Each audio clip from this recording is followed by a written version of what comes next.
Welcome, everyone. Simon Rosenberg, Hopium Chronicles, back at you for another gathering of our plucky and patriotic paid subscribers. I want to start tonight by acknowledging that we've had really good weather in DC after what has been an unbelievably cold winter. I'm wearing shorts, which is like just making me really happy, and we have to, take the wins when they come, as we say here. Today was a beautiful day. It's light out at 7 o'clock, which is also really cool because the clock's changing. And spring is here, and it's been a long, cold winter, and we need these kind of little happy moments as we steel ourselves for the battles ahead. And I also want to just thank everyone who has participated and acknowledged, been involved in helping celebrate our second anniversary. Hopium turned 2 years old a few days ago. And it's been a wonderful ride to be with all of you. And I think we all know that our most important work still remains ahead of us in the battles ahead. Um, Let me just say that I think that, and then finally, the other thing that is good is all of you, right?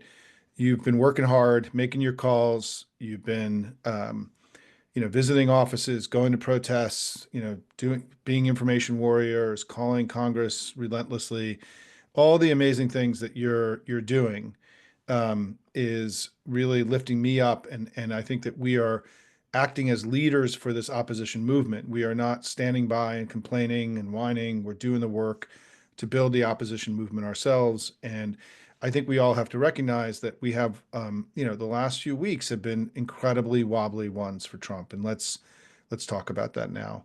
I joked today that the wheels on the bus from hell, the Musk and Trump bus from hell, have started to come off.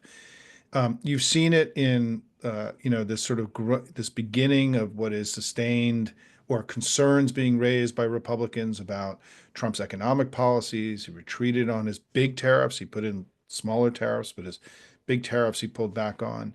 He's tried to rein in Musk. We think we're not totally sure about that, but certainly there's a sense that there's a little bit trouble in Musk land. They continue to lose in court badly in virtually every case. They're getting routed because what they're actually doing is obviously illegal, unconstitutional, and wrong. And there's no legal case they have for the just stealing money that was appropriated by Congress or firing people that weren't supposed to be fired under our civil service rules. And it is incredible that they even lost in the Supreme Court last week. And I do think that Supreme Court loss shook them up, right? It shook them up last week. And it began this sort of new change of relationship between Trump and Musk, where Trump put out a statement saying that the cabinet secretaries are going to be the ones who are going to be making the decisions that Musk will be suggesting. We don't really know how true that all is, but it was a sense that he had to pull back, that he had to course correct. And then on Russia, I mean, what happened, and we don't yet know what happened with this with Trump's rancid embrace of Putin.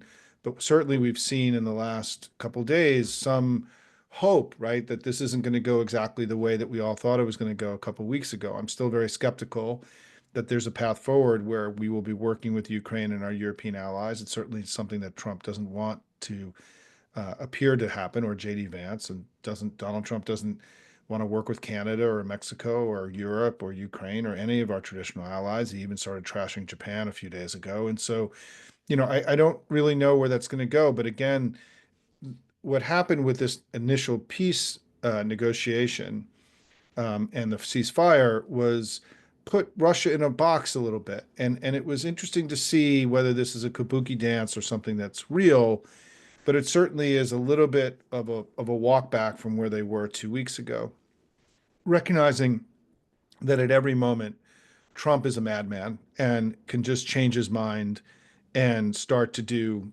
crazy things, right? So every day is a new day. And The Economist, which has been reporting on Trump, I think in a brutal fashion, in a clear-eyed fashion, has a piece that just came out this afternoon about how Trump is, now the uncertainty in the U.S. is starting to degrade the value of American securities, the dollar, and that the global investment community is starting to lose faith in America. European stocks have dramatically outperformed American stocks in the last 6 weeks, which is the first time this has happened in a very long time. And Trump is, as I've been writing, is intentionally doing harm to the American economy. He took what was arguably the strongest economy that any president has ever inherited in the country's history just a few weeks ago, and he's already trashed it, right? Economy, the growth has slowed, inflation is still too high, the Fed's not been able to cut interest rates.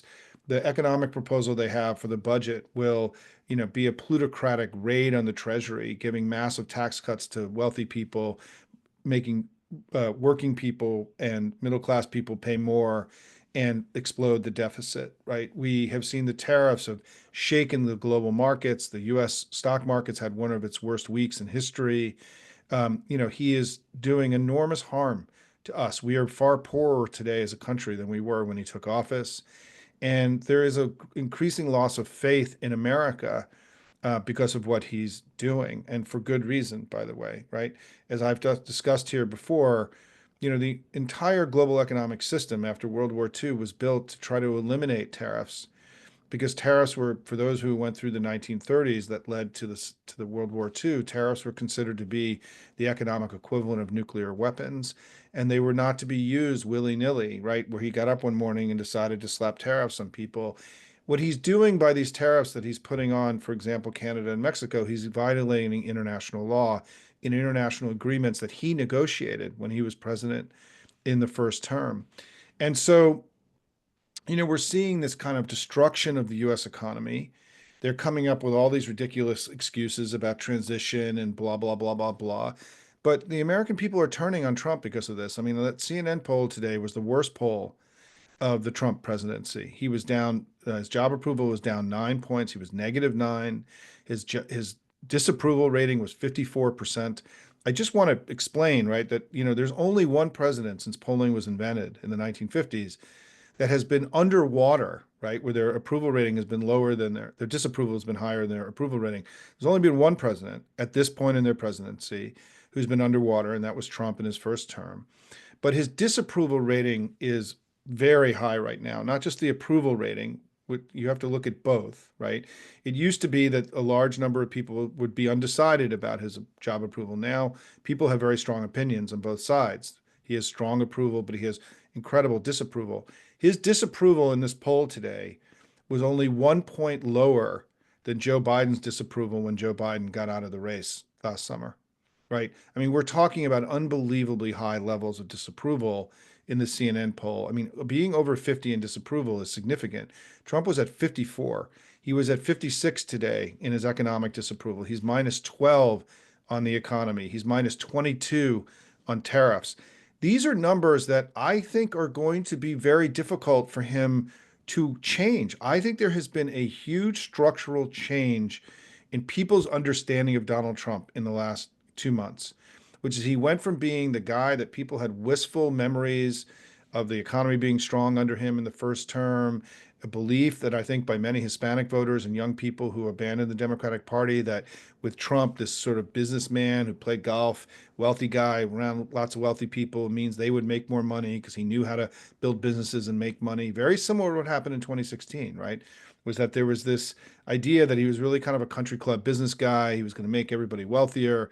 Well, that's been dashed. I mean, his economic approval rating, as CNN wrote today, is lower than it was at any time during his first term. And as I've discussed in the Michigan Consumer Confidence Survey, that is sort of the gold standard consumer confidence survey, in their measure, it goes from like 0 to 120. I don't know the exact numbers, right? It goes from 0 in the first term, Trump was at 100.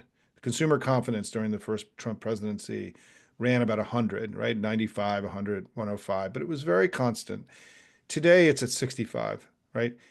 There has been a loss of faith in his ability to be the steward of the economy. And as G. Elliott Morris wrote today, the former head of 538, which was vaporized last week, which we can talk about, he wrote that Trump's decline in his economic approval is going to start driving down his overall approval. And you're starting to see, in the Emerson poll yesterday, where Trump was +4 in job approval, his economic disapproval was -11.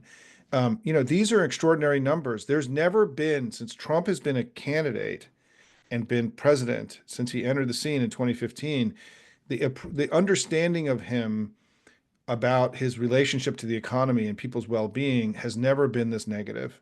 He's in a very different place than he's ever been. He's in a dangerous place in my view politically, because I think what's settling in is an accurate understanding that with Trump you get tariffs, you get higher prices, you get slower growth, and you get more struggle for working people. And I think that's now baked into the Trumpian cake, which makes him a completely different figure than he was even 2 months ago or 3 months ago. And he did this to himself. And so, first of all, for Democrats who've been spending most of our firepower talking about this stuff, his economic betrayal of working people and of America, his plutocratic budget and tax plans, his now, his seizure, we've been very focused on the economy. We need to stay there. That's the thing that's driving down his approval rating. And it is the most significant issue for working people. In the CNN poll, 42% said the economy was their top issue. In the latter end of the Biden era, that number was closer, it was in the 20s, right? It was a far more, so the number of people who said the economy is their top issue has risen. And the way to think about his approval rating is that it's going to take a while for people who voted for him to start losing faith in him.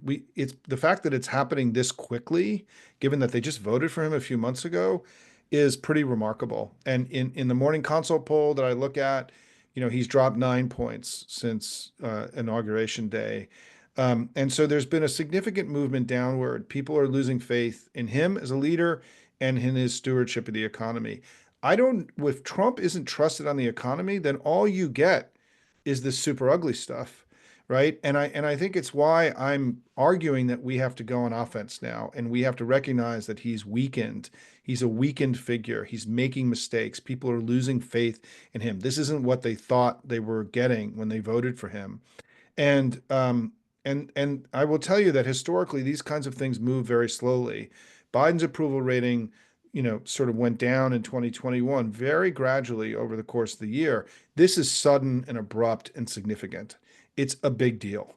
And so what it means is we need to go on offense. And the offense that I've been describing and that we've been talking about is for us to open up the second front, right? Is to open up this, to start now building on the success that we've had and the comfort level we have around these economic issues, and open up a second front that starts talking about Musk and Trump's illegal, unconstitutional attack and savage attack on the U.S. government and the usurpation of Congress's authorities, the harm that the attack on the government is going to mean for working people, from everything from Social Security to other things, but also to talk about his foreign policy and his rancid embrace of Putin, his abandonment of our historic allies.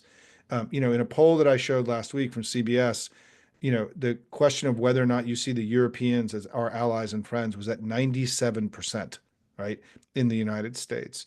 There is no appetite in the United States for this kind of conflict that we have with Mexico and Canada and Europe and Ukraine right now.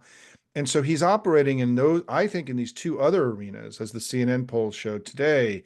People are not happy with his attack on the government. They recognize this is going to mean that it's more likely that things they care about aren't going to happen to them anymore. And there's enormous concern about this. So I think in the second front, if there are two prongs to the second front, one is this illegal and constitutional attack on our government.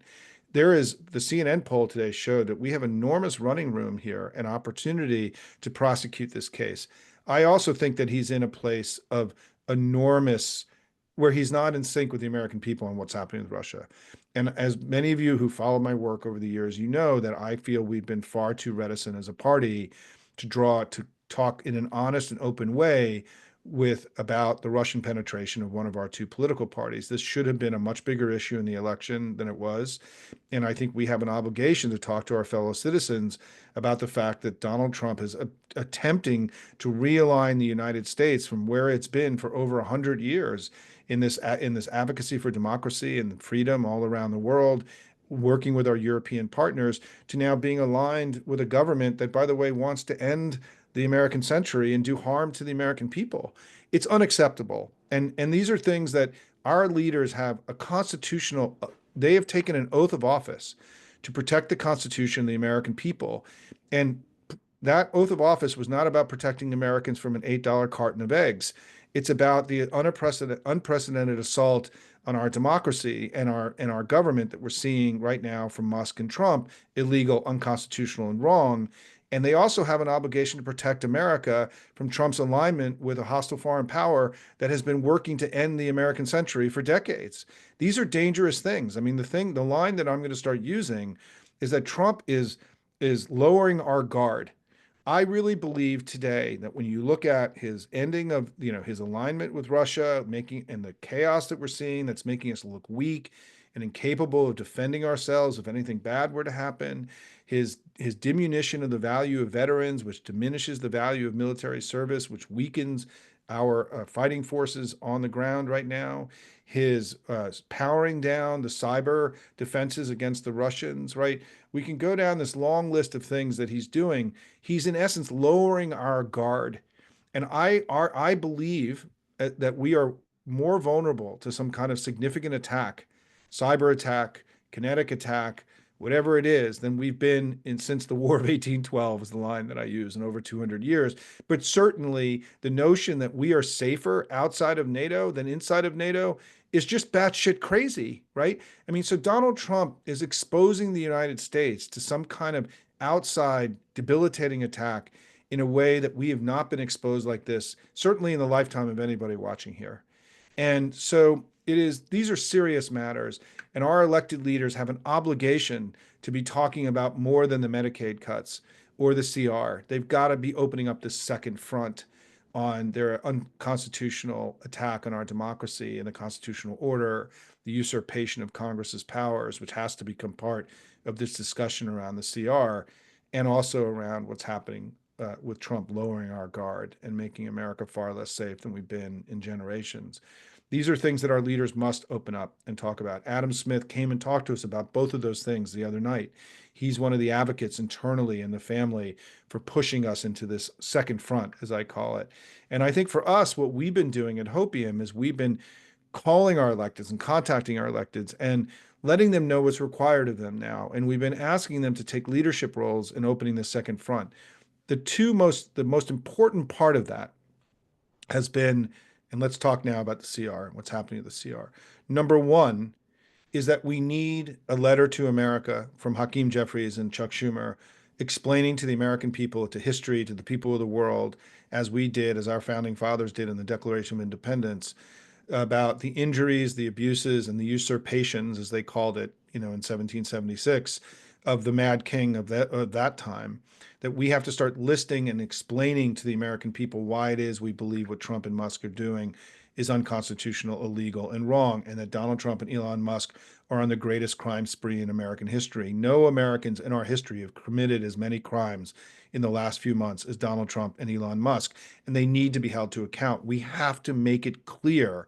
The people who lead Congress have to make it clear to their fellow citizens and to the people of the world why they believe that Musk and Trump are usurping their power. And if the absence of that document and a clear statement from half the Congress is a problem and it needs to be solved, and you need to continue to be pushing your House and Senate leaders to do this on the Democratic side. It's an absence that's harming us.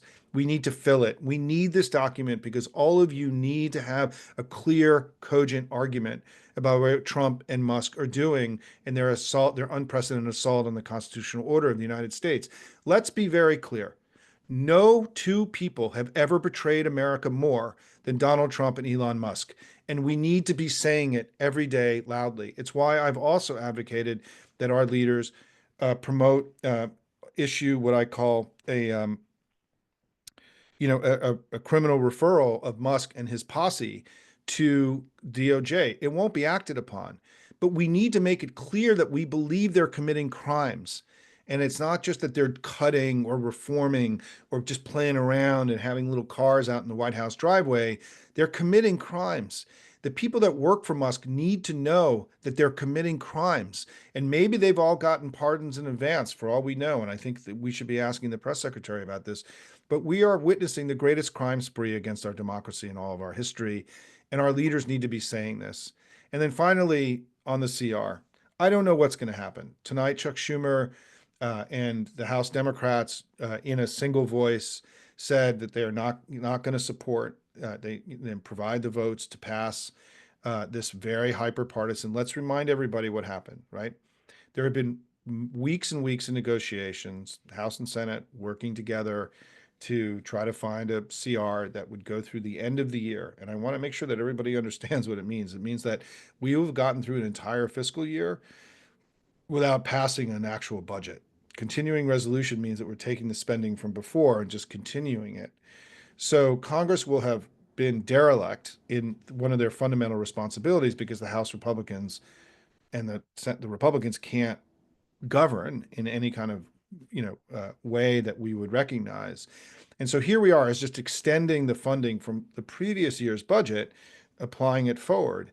And the absurdity of what's happening right now, let's just be very clear about this, the charade, the insanity that we're witnessing here, as somebody who's been here for more than 30 years, we're in an unprecedented place, is that Republicans, this CR that has been, that the Republicans on Saturday walked away from the negotiating table, put forward this hyper-partisan bill that they knew there was no way Democrats were going to support because they want to they want to shut the government down, right? They want to crash they want to, I think the goal here is to try to shift the blame of the crashing economy onto us and to say that all this chaos that's creating this downward, draft in the economy is coming from us and to blame, to shift. And it's a desperate move. Donald Trump and the Republicans and all of your communications, all your friends have made a decision to shut down the government. And so tonight, what Chuck Schumer said was, no, we're not voting for this.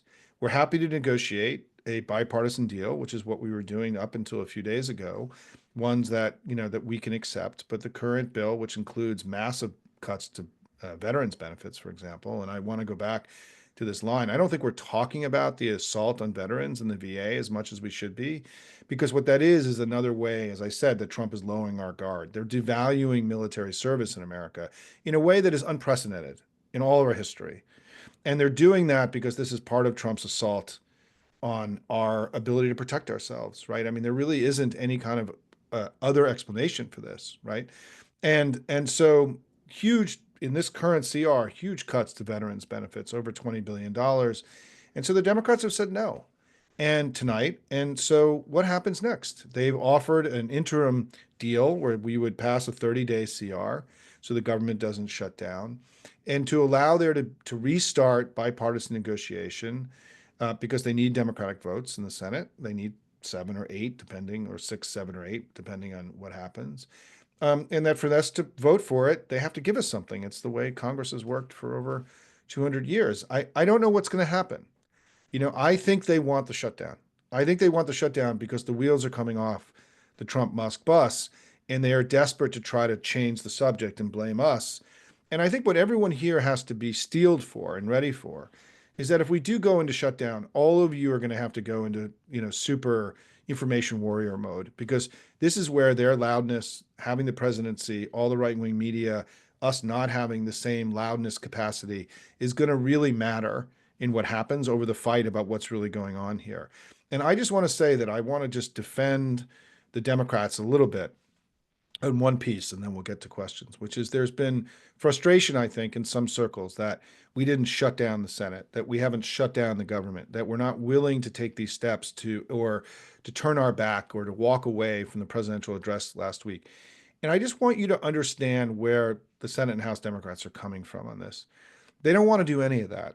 And they don't want to do any of it, not because they don't understand the gravity of the moment, but when the government of the United States is under literally unprecedented attack, and Congress is under unprecedented attack, doing things like shutting down the Senate, shutting down the government, or walking out of and devaluing the Congress itself by walking out of a presidential address is seen as being that we will be contributing to the diminution and the degrading of the federal government, the executive branch, and the Congress.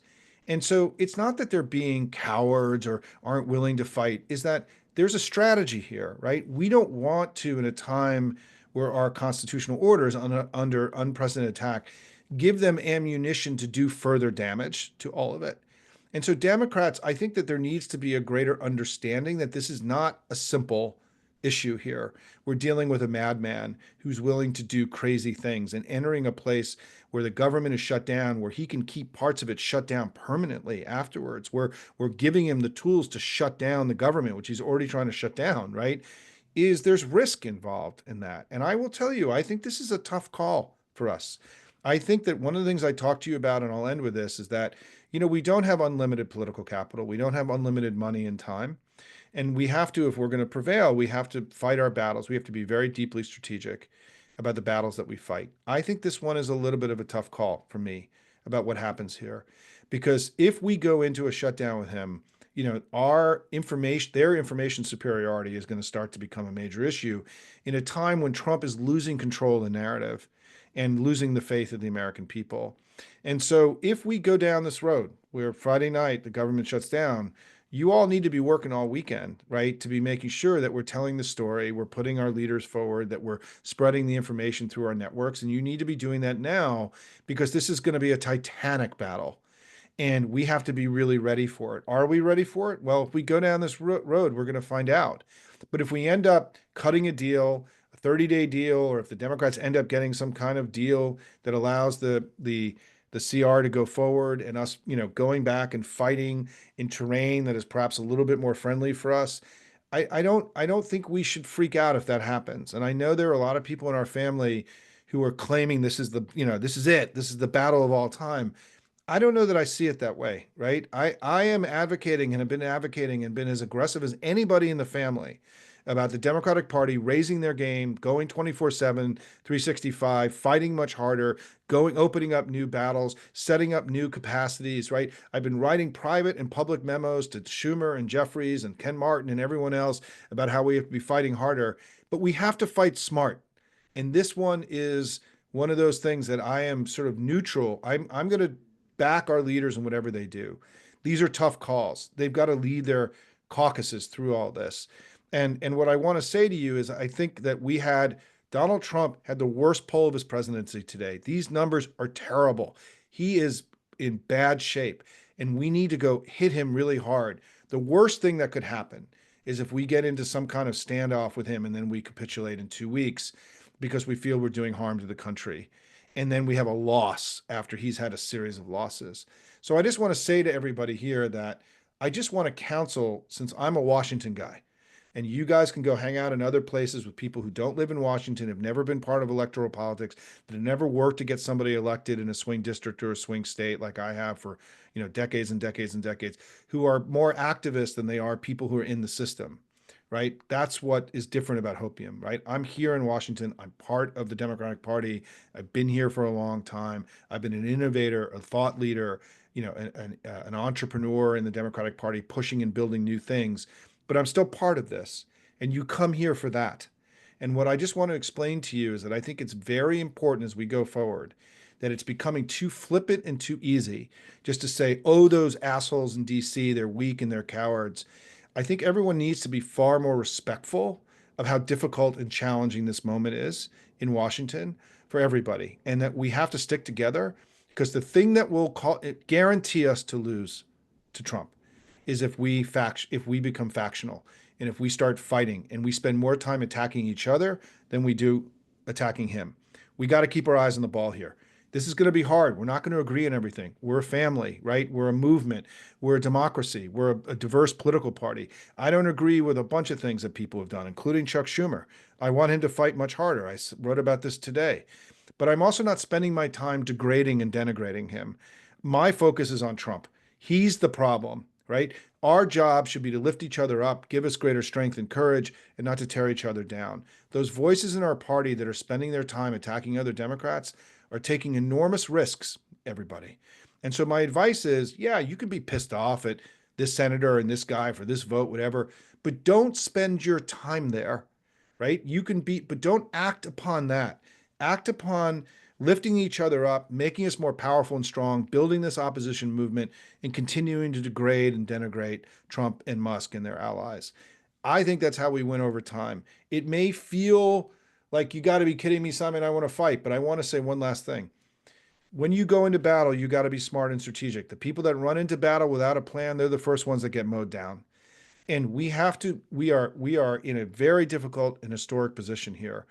We need wins and not losses. We need to be smart about how we battle a president who's got far more capacity to make arguments over time. He's weakened. They're shaken. The markets are rattled, right? The people of the world are turning against Donald Trump. We have to win this thing for the American people. And impulsively rushing into battle is one of the greatest ways that we will not get to where we want to get to. And I know that sometimes, you just want to throw it all against the wall. But, I grew up as a chess player, and, you got to be thinking three, four, five moves ahead. We got to be really smart, gang. Love you guys. I'm so grateful for the hard work and everything you're doing every day. I think we've made a real difference. I think this community has become leaders in a critical time in our history. And for that, I want to end by saying thank you all. We still have a lot of work to do, but man, we've done a lot of good work together over these last few weeks. And it's really been, I'm so proud to be in this fight with all of you. Let me go to questions. Lincoln, if you want to share with me your observations over the way that we talk to each other. Um, the Okay, I'm getting some. Let me also just go dive into the Q&A here a little bit myself. And by the way, we've had over 850 people on here tonight so far, which is great. Thank you all. And this is just paid subscribers, right? Um, yeah, one question is, are we going to start getting back into like those Thursday night postcarding things that we did? We will. My camera does this. I don't know why it does this. It just zoomed out, right? It's sort of weird. Um, we will.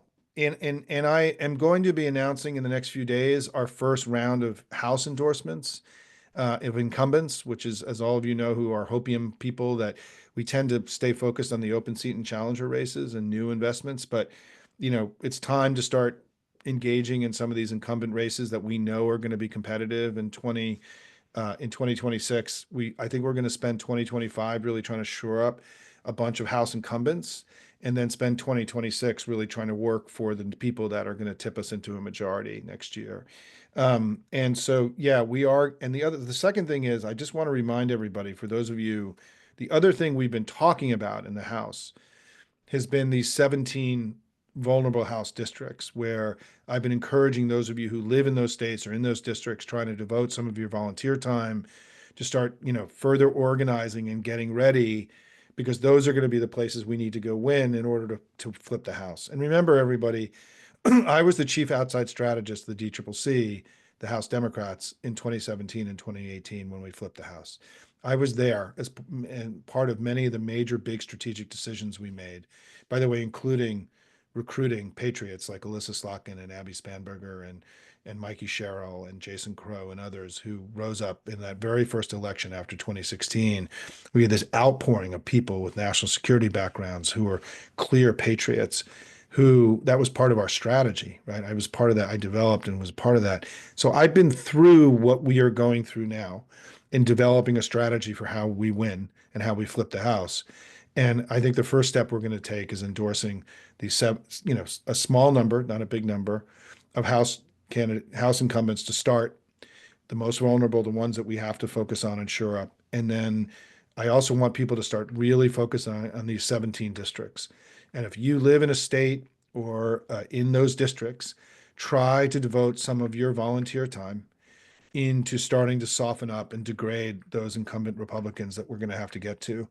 And there's ways you can do that. I wish we had a little bit more guidance on how to do that. I will be releasing tomorrow.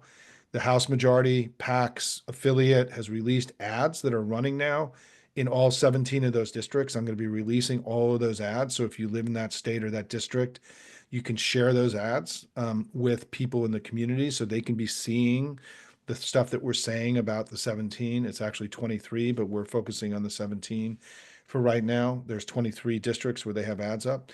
And I do want to just use that to mention that the House Democrats, in my view, have really risen. They've raised their game up in the last couple of weeks. They created this committee with Joe Neguse and Jamie Raskin and Rosa DeLauro and others to focus their task force on this Trump assault on our government. They issued an amicus brief. They held The House Democrats held their first shadow hearing, which is, these are things, by the way, that we were calling for that have actually happened, right? They had the town hall meeting last week with Ken Martin, the DNC, that had over 100,000 people attend. They brought all these new influencers and new media people to the Congress last week to help tell the story of the State of the Union, our version of the State of the Union. Nothing like that has ever happened before in the House, and so you're seeing the House Democrats really sort of structurally, institutionally raise their game to start to adjust to the moment. We need the Senate to join them. And I think for those of you who are contacting your Democratic senators, the Senate needs to do more. The Senate has been a laggard, and it's time now for them to start to join the House Democrats in this kind of activity. And also, one of the first things I continue to argue that in addition to the CR is we need this letter to America. This is, in my view, there's almost been negligence that this hasn't happened to this point. We need clear understanding from our leaders why they believe that Trump and Musk are acting illegally and unconstitutionally. It's a void that must be filled. It must be filled by Schumer and Hakeem together, and it should be signed by every Democrat. I mean, it will be very powerful for the history books, for the law, for the courts, these lawsuits that are going on, for half the Congress to explain that they believe their rights are being usurped by Trump and Musk illegally and unconstitutionally. This should have happened weeks ago. It needs to happen now. And I will tell you that to me, this is the single most important thing that we can do. If you want to see the Democrats on the front foot in fighting, we need this because everything comes after that. All the arguments, all the op-eds that you write, all the information warrior that you do, all the people that are speaking at protests and rallies can use this document the way that we use the Declaration of Independence to make a clear, consistent case for why what they're doing is wrong and illegal. But it requires the Democrats to commit to this second front that I've been talking about and to do more than talk about the economy. Um, I see a good question about how can you follow more closely the work of Joe Neguse and the team. I don't know that, and let me look into that. But I want you guys to know that I spent time today with Hakeem's people. I've been talking to a lot of folks. Let me just say this without getting into names or anything else. Senators, congressmen, in person, on the phone, staff, people are reading our stuff. And I am, some of the things we've been advocating for have actually happened, right? Which is great. And I'm continuing as an insider, right? Like, I just want to be very clear about one thing. I'm never going to be a major critic of Democrats. That's just not going to happen here. I think there are times when this stuff becomes impulsive and self-indulgent, and I'm just not going to do it. I'm staying in a constructive position where I can keep these dialogues opening with people. But also, I think all of you have recognized that I'm making it very clear in my writing that I'm not content with where things are right now. But I'm not doing it by attacking people, right? And it's a different, we all have, the line I like to use is we all play different positions on the same team. This is the position I'm playing. This is the position that Hopium is taking. Other people that you love and trust and value may be taking different positions. That's okay. Some of you may disagree with what I'm laying out here tonight. That's okay too, right? All I'm doing is doing my best, given what I know and my years of experience. And that's all you can expect out of me is to bring it for you every day and do my best for all of you in this time of crisis. And I'm giving the best counsel and best advice that I'm aware of today. And I will continue to do that. Lincoln, let me just see if you got other notes here from folks. Give me a second. There's been a lot of, yeah, somebody just wrote, yes, every time you call a House and Senate office, start by repeating their oath. The oath is very powerful and very clear, right? They are obligated under oath to protect the Constitution of the United States. One party's doing that, the other one isn't. But it's also a tool to remind our Democrats, right, that the oath they took again was to the Constitution, protecting it from enemies, foreign and domestic. It wasn't to protect people from $8 carton eggs. And while we need to do the economic piece, we need to do this other thing too. We can do more than one thing at a time. And I think that one of the things that you should think about, right? And when you talk to the senators and congressmen, is that Chuck Schumer and Hakeem Jeffries and their teams have an opportunity to be some of the greatest patriots that America's ever known. And we need to create permission structure and pressure on them to understand that this opportunity they have, and then to go seize it. And I think that in the crush of the game, what I can tell you from being here for all these years, the incoming, the phone calls, the letters, everybody you've ever met calling you saying, what the fuck is going on, right? These offices are overwhelmed. And often what happens in this city, right, is they're drinking water out of a fire hose every day. My old organization, NDN, which was a think tank and a political organization, I wasn't in the game every day. We had the luxury of thinking forward. We had the luxury of not drinking water from a fire hose, right? Part of what Hopium is that Hopium is like a think tank in that sense that, I have the luxury of not, even though I do have a constituency now, all of you, hundreds of thousands of people, right? But I'm not in the game like they are every day. I'm a step removed from it. And so part of my job is to provide strategy, to look down the road, to think about where we need to go, how to take the next hill, right? This is the work that I've been doing for a long time. And some of you have heard me say that I had this kind of revelation a few years ago in watching The Queen's Gambit. Have anybody seen that? The chess movie about the young woman, the young female chess champion. An amazing movie if you haven't watched it, by the way. And I was a chess kid. I played in competitive chess stuff as a young guy. I burned out when I was like 10 or 11, right, or something. And I haven't played chess very much. But my formative understanding, I now realize about life, is very much derived from chess, which is that you're in a battle, you have limited pieces on the board. You got to be thinking 4 or 5 pieces ahead before you do anything. But then you have to attack, right? You have to be on offense all the time. Part of what I was at a dinner last night with a bunch of yuckity yucks here in town, and one of the things I said to them was, we can't get up every day responding to them. We need to tell our story on offense on our own.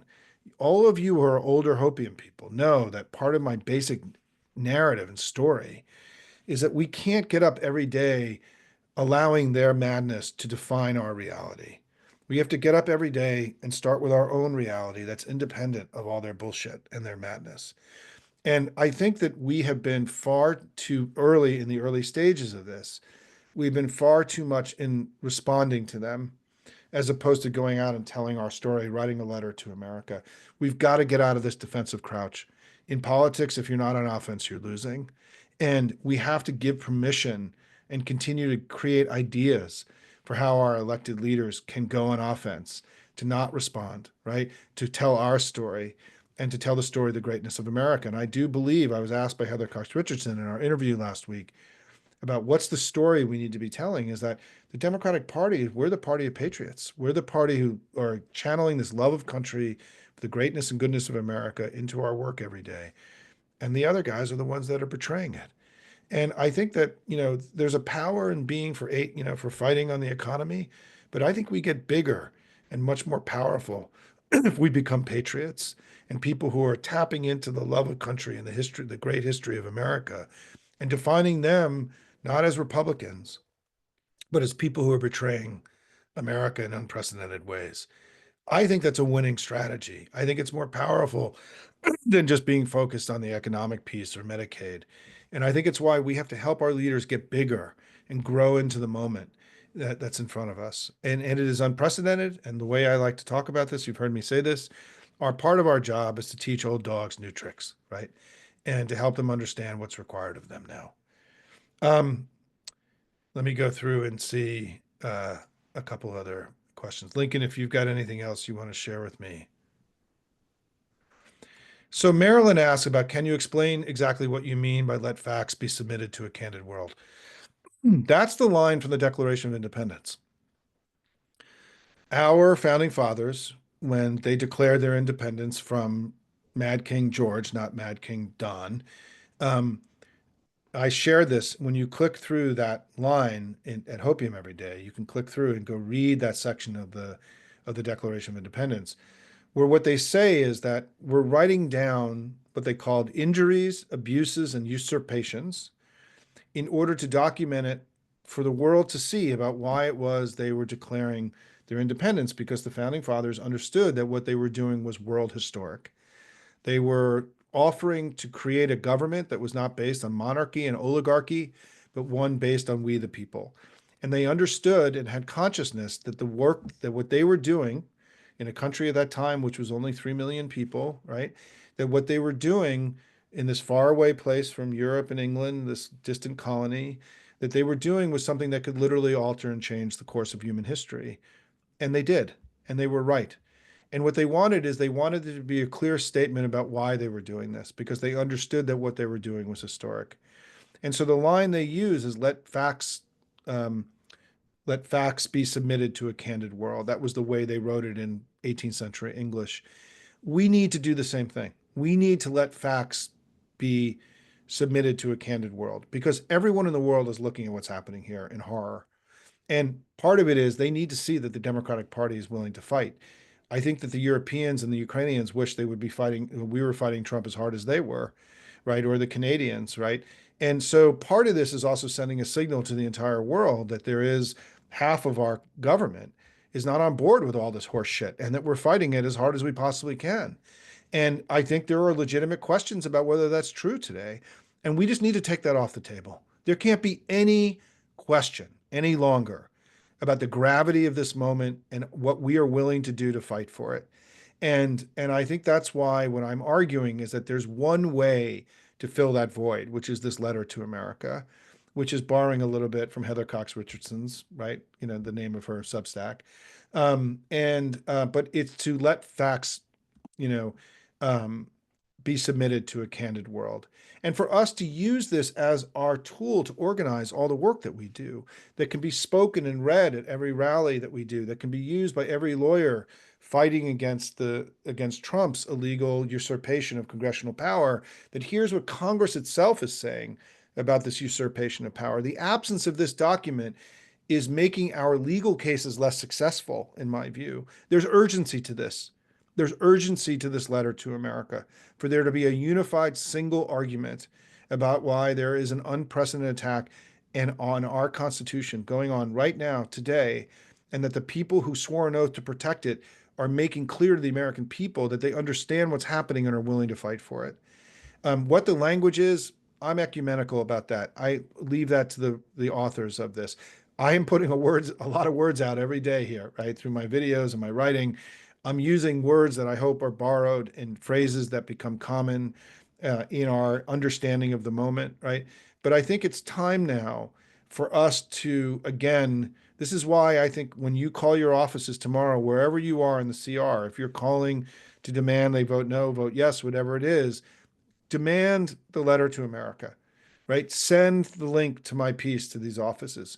Have them pull up Hopium Chronicles. I did this actually for a senior congressional staffer today that I was talking to about the letter to concept. He actually went to Hopium and looked at it and started reading it, right? And he clicked on the links on Hopium, right? I was on a call with him today. You guys can do the same thing, right? And it may seem like, Simon, why do we need to do this? It's just what we have to do, right? It's just what we have to do now together. And I, again, am so proud of all of you. I want you to recognize that things that we advocated for, shadow hearings, amicus briefs, right? These things have happened. We were advocating for them before they happened, in some cases for weeks, right? Things that we have been fighting for have happened.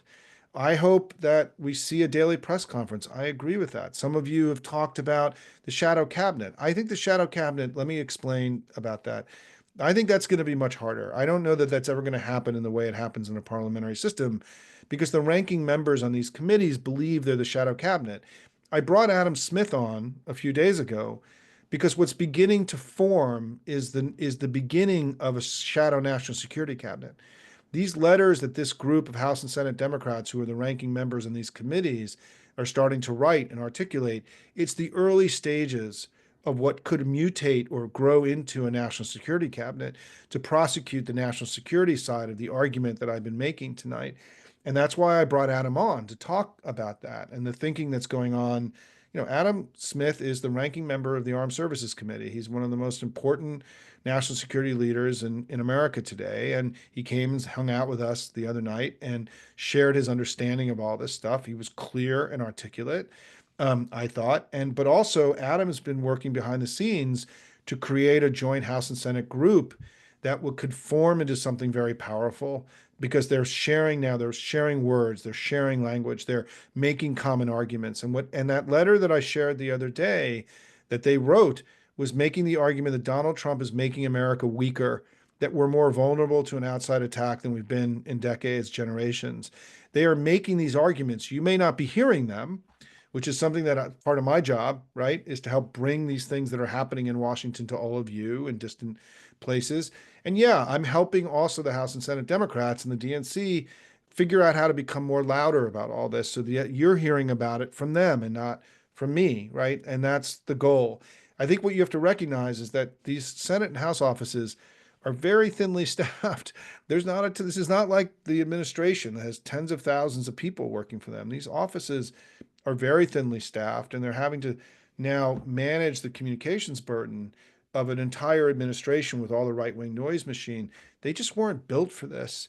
And so part of the argument I've been making, as you saw today, is that the House and Senate Democrats need to create a new understanding of how they're engaging with all of us to leverage all of us in a far more effective way to make them louder. And I'm working on that every day to try to make that happen, and to make our House and Senate leaders who were never, their offices were never built to be a co-equal communicator to Trump and the right-wing noise machine. And these poor staff in these offices who have, a handful of people working for them are having to now, operate in an information environment where they're competing against the White House, Fox News, and everything else. And they just don't have the same capacity. So how do we give them that capacity? Well, that's what I wrote about today, and I'll be writing more about tomorrow, which is that we all have to get connected to them and work together in this new ferocious and effective opposition movement that we're all trying to build. Um, let me go through. Lincoln just sent me a note here, and we'll go a little bit past 8. And yeah, I mean, look, I'm ecumenical about the language, about what the letter to America does. I think it is, and again, I think it's very important for all of us to not consistently have expectations that are unreasonable, because then we're going to be constantly disappointed, right? I mean, I joked with Adam the other night that I feel sometimes in the Democratic Party right now that it's like 1969, we put a man on the moon and everyone's talking about why the fuck didn't we go to Mars, right? And the truth is, it is, as a parent, as a friend, right? As somebody who cares about other people, holding people and having unreasonable expectations and then being constantly disappointed by them not meeting them is corrosive and self-indulgent. And we have to find that right place between having realistic expectations and helping people become the man on the moon, right? And get to the moon before we get to Mars. We got to walk before we can run. We're not walking right now, right? Let's be very clear. We're not walking right now. We have to walk before we can run. But the key thing is, if you're angry all day long about people not running, then all you're doing is you're setting everybody up for failure here. And failure is not an option. And I know that this is hard to understand. I know, but part of my job is to help you realize what the next hill is and to help us get there, as opposed to we need to get to the moon before we go to Mars, right? What I'm trying to do is set realistic expectations of where we can get to so that we aren't, as a national movement, constantly disappointed. Because if we're constantly disappointed, it's over, everybody. Perpetual disappointment is a corrosive and self-indulgent thing that we just don't have it's just not an option for us at this moment. We have to lift each other up, not tear each other down. And I know that there is enormous anger and frustration inside the family now, as there should be. Fear, worry, all these things are appropriate. It's what you're going to do about it, right? Is that matters. It's not that you have these, we all have these sentiments. I'm fucking terrified. That's why I'm working as hard as I am. I'm working 7 days a week. I'm here with you tonight. I get up at 7 o'clock in the morning to go produce Hopium every day, right? I'm working as hard as I can because I'm terrified about what's happening. But I'm not spending my time tearing down other Democrats. I'm trying to lift them up and help them get to the next place. And I would just advise you, in your own choices that you make in your engagement, is to do that as much as you can and to help others understand why it's so important to join you in doing that. This is where the Hopium, being part of Hopium, you're becoming a leader of the movement by doing this. You're not just being a bystander. Be a leader. We need everyone to lead now and not just follow. And certainly to lift up and elevate and not to denigrate, right? This is critical. And I know that it may feel unnatural, but all of us are people that in our adult lives learn new things and get smarter and better about everything that we do in our lives, right? I certainly was a far better dad at the end of my children's journey than I was in the beginning, right? I learned and grew from it. And we have to learn and grow at how to make this the most successful movement possible. There is no roadmap for what we're doing. We're making this up every day. And for me, the thing I'm most proud of is that we get up every day in the Hopian community, we go to work. It's the most important thing, right? We're sending signals to others that they need to join us. We're creating permission structures for other people to do work. We're creating social pressure on people to get off the sidelines and to get into the game, right? That was one of the most powerful parts of Alyssa Slotkin's speech the other night. Adam mentioned this in our talk that Alyssa talked about how whatever it is you're going to fight for, just do make it sure that something that's important to you. All of you have heard me say this many, many times here, right? That whatever the issue is, find the issue that you're most passionate about. And when you talk to people in your networks and communities, here's why I'm worried about Trump. It should be something that's not talking points you read on my site or anywhere else. It's something that matters to you because your passion and intensity is what will change people's minds, right? And the question that Olav raised earlier is about, will people who um, will people who in the government and in Congress respond to his declining approval rating? And the answer is yes. I think that you have to understand that ridiculous car salesman stuff with Elon yesterday as a sort of desperate and pathetic response to the sense of their waning influence and that they're actually fuck ups and they're not actually, as I wrote yesterday. I mean, we have to think of Donald Trump. The words we have to use for him and Musk are weak, pathetic, loser, right? Fuck ups, right? Like whatever the equivalent of these words are, that's the language we have to use because Donald Trump sees the world through winning and losing, strength and weakness. That's how he sees everything, right? I'm winning, I'm ahead in the polls, right? Well, the economy sucks and is going down because of him. Inflation is too high. We can go down the long list. America's not winning under Donald Trump. Donald Trump is weak. He's not strong. He's pathetic. He's a big blubbery baby man. Like whatever the words are you want to use, our job, if I can close, is that our job every day is to psychologically to not let him be the wizard, but to be the pathetic, desperate old man behind the curtain, right? That's our job. Our job is to get up. It's like Severance, right? If you watch Severance, you get in the elevator, you come out the other side, and the guy's the pathetic old man behind the curtain. He's not the big wizard. But we have to do that every day in our own head because otherwise we're contributing to making the wizard powerful. And we're not going to give the wizard our power. We're not going to let him we're not going to give Trump this elixir that he needs, right? We're going to deny it from him. And we're going to teach others in our community how to join us in doing that. And we're going to make him weak and pathetic and a big blubbery baby man and a traitor and a betrayer and a fuck up, right? And not somebody who's strong and powerful. We have a choice, right? This is a choice that people make psychologically about how they understand him. And it is critical that we make him weak, pathetic, a traitorous, betrayer of the country and of the middle class, all these words. But that's a process. And what I'm telling you is somebody who's been reading polls for 33 years, that what is happening to Trump's approval rating right now, his disapproval rating, is dramatic and it's meaningful and they're worried, right? They're acting worried. That's why they want the government to shut down, right? Because they want to blame us for the chaos. And that's why there's a legitimate and serious question about whether we take the debate on this, right? I don't know. I'm going to defer to our leaders. And I just want to be very clear for those of you who think the Democrats in the Senate should not support this until we get a better deal. God bless you. I mean, I'm not telling you not to do that.